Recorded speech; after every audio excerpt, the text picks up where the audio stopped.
Le crocodile ou le pharaon du Nil. Ézéchiel 29, verset 3. Voici ce que dit le Seigneur l'Éternel. Je t'en veux, Pharaon, roi d'Égypte, crocodile monstrueux, couché au milieu du Nil, qui dit, mon Nil est à moi, c'est moi qui l'ai fait.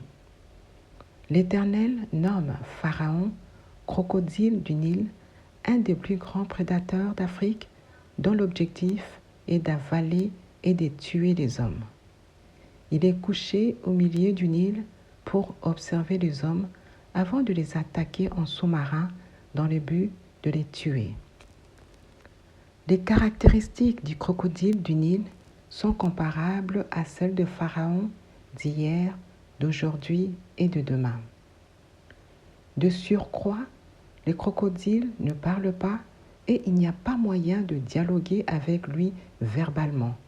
D'où pas de dialogue avec les crocodiles ou avec les pharaons qui tuent les hommes dans le Nil.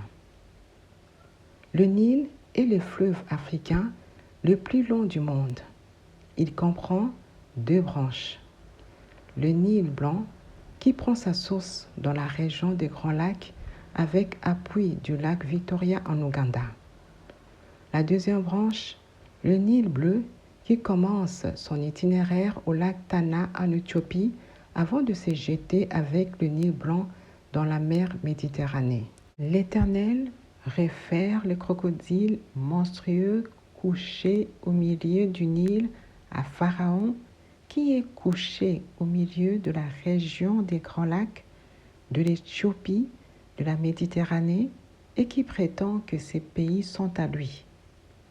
D'où la colère de l'Éternel qui consiste à retirer les crocodiles et tous les poissons du Nil pour les jeter dans le désert, c'est-à-dire à retirer Pharaon et son armée du Nil, de la région des Grands Lacs, de l'Éthiopie et de la Méditerranée pour les jeter dans le désert pour ne plus être relevés ni ramassés en guise de nourriture aux bêtes de la terre et aux oiseaux du ciel, dit l'Éternel, et qui dit que ces pays lui appartiennent comme les Nils où vivent les crocodiles lui appartient.